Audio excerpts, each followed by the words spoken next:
When I finish a set, and everybody walks into the set and they say, oh, it's great, it's beautiful, of course that's nice. I don't really care about that. I certainly have gone ahead on this with some trepidation because it's a huge thing. All I care about is that the drama that the actors and the director are trying to assemble in front of the lens, that is cradled in an environment that's perfect for what they're doing, for who their characters are, and for the story that's trying to be told. Everything beyond that, I'm just simply not interested. I'm lucky enough to have gotten David Brisman, who's an excellent production designer. The whole idea is to experience the full kind of range of emotional texture.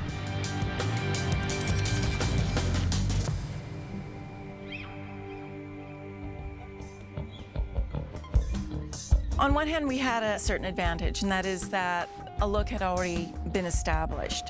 So what we wanted to do with Bella was just to show something that indicated a little bit more maturity on her part, because she was moving from grade 11 to grade 12. Chris is a different director. He was looking for a different palette world and a slightly different mood world.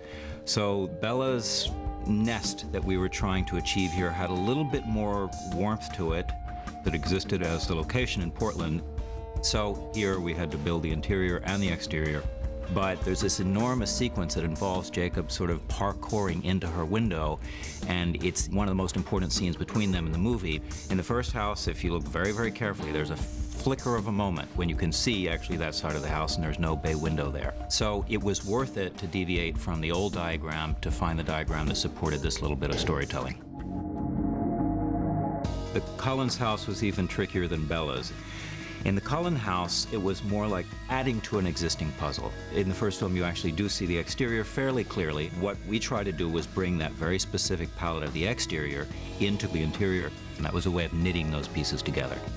Primarily, Edward was dressed in a two-piece suit with a dark blue linen shirt.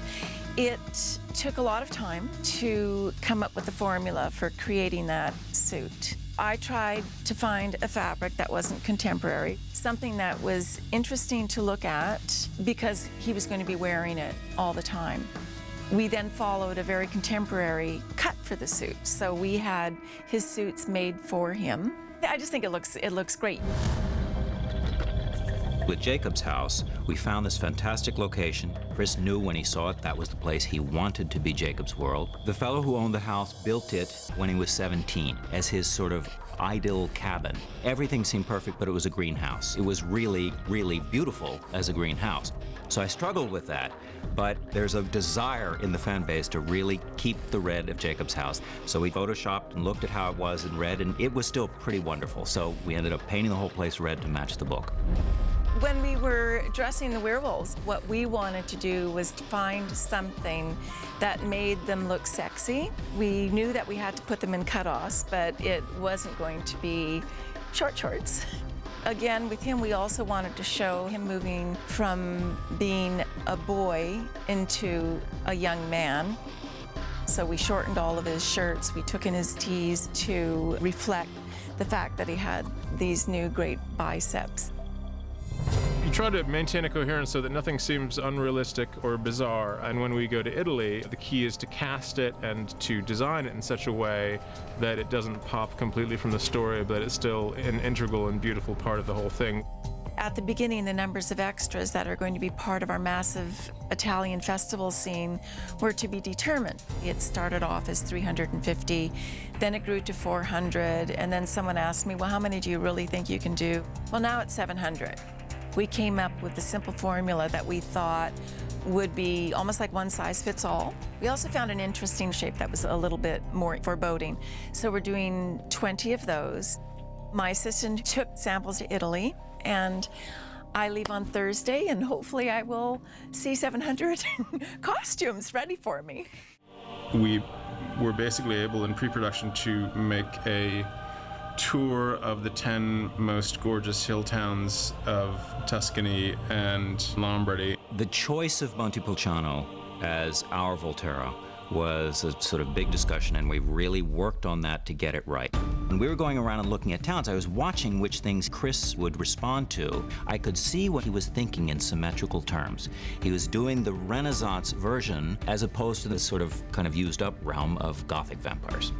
With the details on the interior of the hall, we ripped off shamelessly from quite known examples of Tuscan architecture. There's a lot of green and white marble used in various Tuscan cathedrals. The story posited an endless corridor, and because we now have CG technology and can actually create endless corridors without a lot of effort, I was intrigued by the idea of doing it within real architecture, where there's no question that there's actually architecture that the actors are moving through, so that where you begin, you cannot see the end.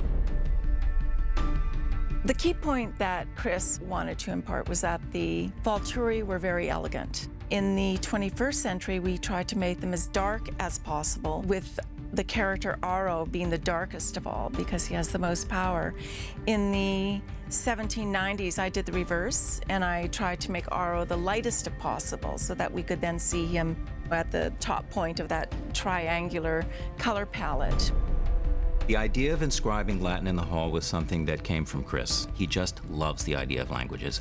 So there were a few specific Latin sayings that he came up with and wanted us to include, but we went to town. I sort of selected ones that seem particularly suitable. They do refer to this story. There's nothing in there that says, give me all the money in the world or write a check to my father. One of them says, the law above all things, and another says, your death is my life, and another says, life is short, art is long, which is kind of an interesting one in terms of making films, because you know that when you make a film, it's gonna knock around for a really long time. Bing. Single. Him down to her. Single. This is actually Bella, believe it or not. Yeah, help her up. You're okay. No, now we're getting out to get out of the scene here. Let's get out. Up you go. This film has, at its heart, romance. The nice intersection between Stephanie Meyer's storytelling and Chris Weitz's directing had to do with finding the sort of aesthetic component to romance. I think we were pretty successful. You know that the film is probably going to live longer than you are, and in fact will achieve its own life.